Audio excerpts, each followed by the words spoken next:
All right, ladies and gentlemen, welcome to WeLoveMetal.com. I am very honored. We are on the line with 40-year veteran J.J. French of Twisted Sister. How are you today, J.J.? Well, when you say those things, I have to take ibuprofen, even when I hear them. My God. It's very true. You're a legend. I've been, the last 2 weeks, before we even set this up, I have been drowning myself in Twisted Sister. I watched the Netflix documentary, and then the Metal Meltdown came to me, and I'll tell you, I've been reliving some great memories, and I appreciate that. Thank you. Well, I hope we've lived up to whatever your expectations and more, actually. We're talking today, July 22nd. It sees the release of the DVD and Blu-ray set of Metal Meltdown, which is a concert that you guys did at the Hard Rock in Vegas on May 30th. It actually also comes with a bonus disc, which is a documentary called Rock Show. Everything was done, if I'm correct, for a tribute to AJ. Yes, and it should have been labeled as such, and it will be relabeled. It is really a tribute concert in the memory of the late, great AJ Pero, and that will be on the cover, the next run. Wonderful, wonderful. And when you're watching it, it's very apparent, and I mean, could there possibly have been a more fitting, it's amazing what you guys did on stage for him, and I don't think it could have been any more fitting than what you did. No, it was very tough emotionally. It was within 2 months of his death. I was steeling myself for the point where we went to the drum solo, because that cut to AJ's drum solo is not a cut in the DVD. It's actually what is on the screen at the concerts. Yes. And we ran it all last year. Very, very emotional for us. And this is I read in the material, this is the first concert with Mike Portnoy where he shows up with you guys? Oh, this is it, yeah. This was the very first one. Yeah, we rehearsed, and we rehearsed in Vegas the day before, and this was it. And massive credit to him, because you can't tell. I mean, that guy, he's the ultimate fill-in. Always has been, I think. Well, he's a pro, man. What do you say about Mike Portnoy? He's a pro. He's a mensch. He's respectful at levels that are just, by the way, fitting for AJ Pero, first off. Extremely fitting. You should be that respectful. But Mike is just a pro. And Mike's whole thing was, whatever you guys need. That's what his whole thing was, whatever you need. And it's great to have him on board. The accompanying documentary Rock Show, I found it took a lot lighter approach than what the Netflix documentary did. And the stories, especially the gangster stories, I mean, that's amazing. For any even casual fan, those are some great stories to have the music business use. Well, if someone ever really did an in-depth documentary to follow up the We Are Twisted Fucking Sister, it would be full of the craziest stuff you ever heard. We touched on it in the Vegas documentary. And I thought, by the way, as the documentary was peeling out, it was kind of mixing up too many things that kind of got too busy. I think the director was incredible. I thought the live stuff was phenomenal. And I have to say, it came from a very emotionally connected part of this guy's heart, because this guy, Barry Summers, the director, his first experience of seeing rock was to see Twisted Sister in a bar back in 79, 80, around there. And so he really relates to that era, and he wanted to connect back to it in the same way that if I was doing a documentary on the Rolling Stones, okay, and I'd connect back to the first time I saw them in 69, and if I was interviewing them, I'd say, man, remember that night you played? And they'd roll their eyes like, oh, great, another guy who's telling us about a story. But in fact, you have to respect fans, This is meaningful to them. The first time I saw whatever bands I saw, it meant everything to me. So I don't want to discount that. And it meant to Barry, and Barry did things to enhance his memory. Definitely. And when this crazy, I mean, you guys have had a career that is so immense and so much happened to you, good and bad. Was there ever a feeling that you'd be looking back at this 4 years later and actually laugh about it? Because you guys have some good laughs about the stuff that happened, realizing, Well, I have to laugh at all of it, because otherwise you can just kill yourself. And by the way, I don't think that's any different than Kiss or Motley Crue or Judas Priest or any of these bands. None of us were supposed to be lasting 40 years. I think how like when you only live to be 40, till death do us part is an easy commitment to make in a marriage vow. Nobody thought you could actually live to be 70. and you have to be living with that person. I don't think any band that got together in 1972 thought they were going to be together in 1982, let alone 2016. So if you were to ask any of those other bands, you know, you're taking what twists and turns, you're going to hear incredibly funny stuff, incredibly tragic stuff, and the tragic stuff more or less you turned into funny, otherwise you'd go crazy. Yeah, and, you know, over that time, it's no secret that you guys, as a band over the years, I mean, you had some animosity towards each other. You had to over that sense, but when you're on stage together, I mean, I've been watching a lot of live material lately. You don't see that. You guys seem to bond over that music, that setting on stage. Is that how it works out? Well, I'm sorry. Could you repeat that observation one more time? Well, it seems, like I said, it seems like, you know, when you're on camera in interviews or whatnot, there is a little bit of animosity there. There used to be at one time. That's no secret. But now when you're on stage, it just seems like you guys bond. That's where your family moment's at. Like, I think if you were to ask a baseball team or a football team what happens between the lines versus what happens in the locker room, you have two very different scenarios. So I would say on stage, when I'm on that stage, I'm looking at Eddie and Dee and Mark and Mike now. I depend on those guys. They depend on me. Dee depends on me or Eddie or Mark, or we depend on him. And it's what makes us unique, and it's what makes all bands unique. It's that kind of telepathic connectivity. You know, Zeppelin at their best, like around 1975, before they got destroyed by alcohol and drugs. But at their best, if you've seen them in 75, maybe early 76, and they started falling off immensely after that to be rather an unlistenable pile of crap at the end. But at their peak, they were absolutely telepathic and spectacular to behold.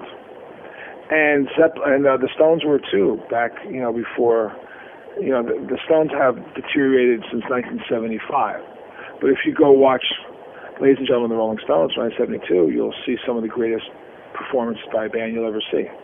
And then, you know, they let themselves fall apart. We just never allowed ourselves to fall apart like those bands did. You know, Stones are unintelligible, massive nonsense these days, and so you can't really listen. They're kind of unlistenable, and but we pride ourselves in being as good as we used to be. So we work at it. I think you might be better.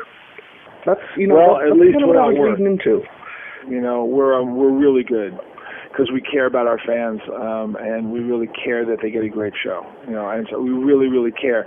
We don't throw the stuff away. We actually go up on stage and we make a point of it. You know, I've never, I'll be 100% honest with you, I've never had the opportunity to see you guys live. You know, you haven't been out this east of Canada, unfortunately for me, and I haven't been able to travel to you. But, you know, the amount of material I've seen, there is something, and I tried to describe it when I was writing the review of the DVD, but it's difficult. From the opening notes, when Dee says, "Welcome to our show," everybody is pulled into that. TV, live stage, it doesn't matter. There's something you guys have created that pulls people in automatically, and it is a roller coaster. That's something you should be very proud of. And it's been described as a religious experience by our fans. And we do draw the biggest crowds, and we do get the best reactions in every festival. We usually close the festivals because bands don't want to go on after us, and I don't blame them, because we make them look pretty bad in comparison. So it's better for them to just play and get it over with before we get up on stage, because there's going to be nothing left for you by the time we're done. Having said that, I don't mind going on earlier. I'd rather go on earlier for me, but I'll go on later only because bands don't want to follow us. But and if you could blow us off the stage, then go at it. But they never do. I've never, ever seen it happen. It just never happens. I think the bands just give up, get morally destroyed, and just kind of throw in the towel. And by the way, we're not out there for that exclusive purpose. We're out there to put on the best show we can for our fans and have them love it. And the fans express a kind of quasi-religious fervor. And so these shows we've been doing this summer have been all ridiculous, and we've been setting the attendance records for every festival that we've played in so far. So Sweden Rock, I think it's 65,000. Nova Rock at 60,000. That was in Austria. Hellfest, I think we did 90 this year. That's 10,000 more than they normally do. And Grass Pop, we killed at 110,000.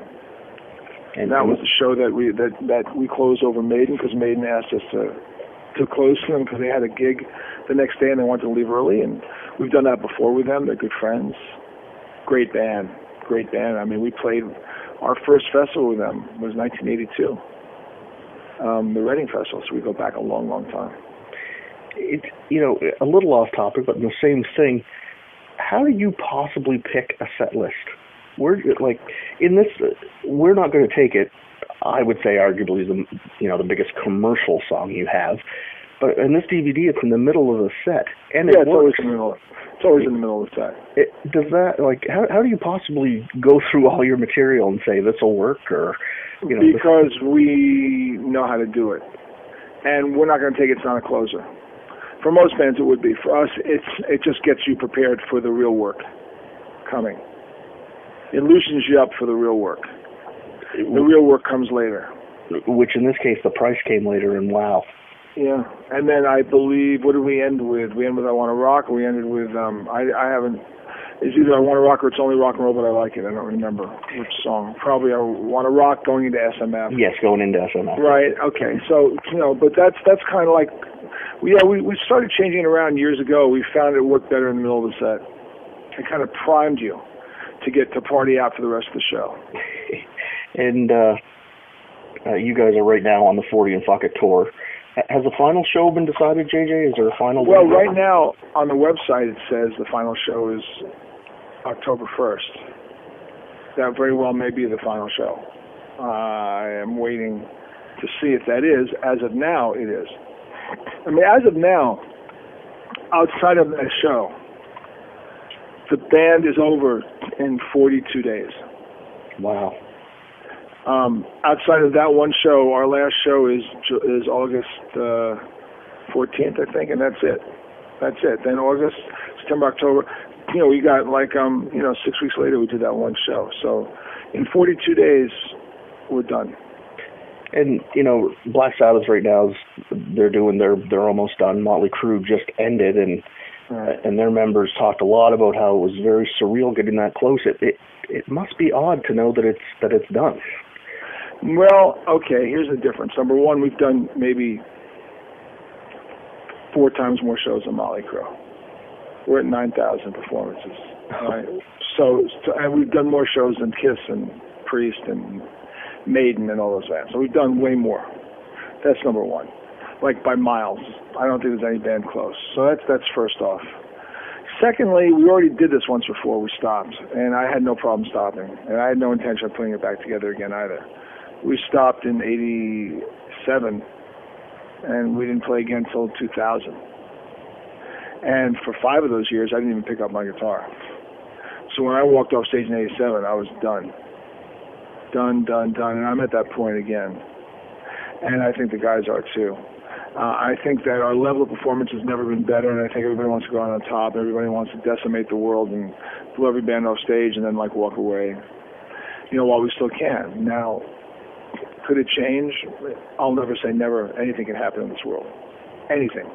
No one thought the wall was going to come down, in Germany. So, shit happens. But I just don't see it. But it could. I know your time's tight. I want to fit in one more thing here that it interests me so much because it is an old school approach. But whatever happened to house bands? Well, that seems like the perfect solution to me for venues and bands, but yet you don't really see them anymore. Is that something that could, come back? Twisted Sister was house band at a lot of clubs. Well, the drinking age was 18, so that whole world has changed. When we were starting out, the drinking age was 18. At the drinking age was 18, kids who were 15 were getting in, so the pool of kids was enormous. And that pool doesn't exist anymore.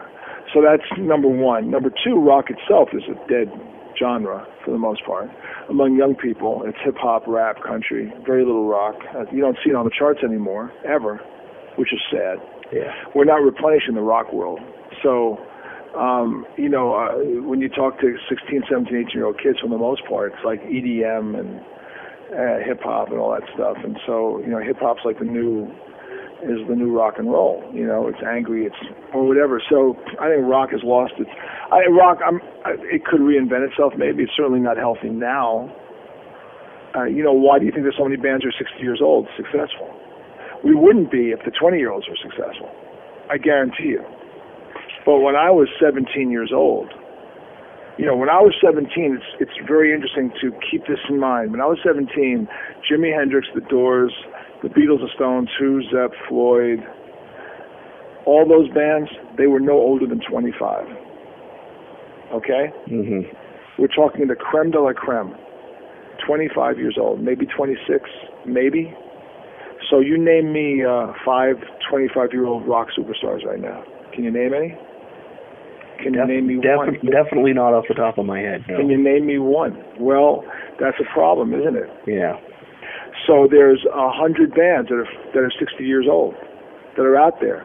I guarantee you when I was 17, no band was 60 years old. None. They were all 25, 26. If you saw a 60-year-old band, you were watching a classical show with your parents at Carnegie Hall. You weren't watching a rock band, that's for sure. So the problem is you got Kiss and Priest and us and Alice Cooper and and AC/DC. And what's the average age? We're all 60, 65, 70. The Rolling Stones fans are so old they don't clap because they're afraid the lights will go on in the arena. So, it's kind of like it's kind of tough. It's really, really, really tough. I mean, the reason why there's no metal detectors at a Rolling Stones concert is because all the hip replacements and valve replacements, the show wouldn't start till 4 o'clock in the morning. I mean, it's like, this is the reality. This is the reality, unfortunately. So, anyway, putting all that aside, in a way I'm happy that there's no new blood because it makes our blood more valuable. Mm-hmm. On the other hand, when you ask me, why isn't it like it was? There's reasons why. Yeah. Well, like it was. Well, I want to thank you, JJ French, for this. It's been an honor. I truly appreciate it, and I want to encourage everybody, July 22nd, to check out that DVD Blu-ray set of Metal Meltdown.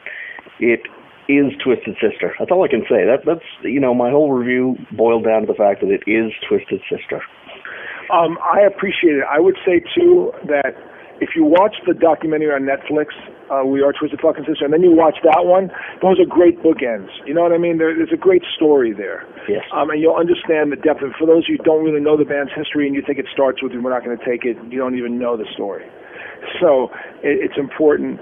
I write for Inc. magazine, the business magazine, Mm-hmm. Inc. I write for them. I do a business column. And I discuss, entrepreneurial approaches to business. And they're all based upon what I experienced with the band. So, at JJ French is my Twitter, and I write for Inc. Go on Inc. and put jjfrench/inc.com, read my articles, and you'll see it all. And I'm grateful to have had the career, and I'm grateful that people like you have supported it. So thank you. Thank you.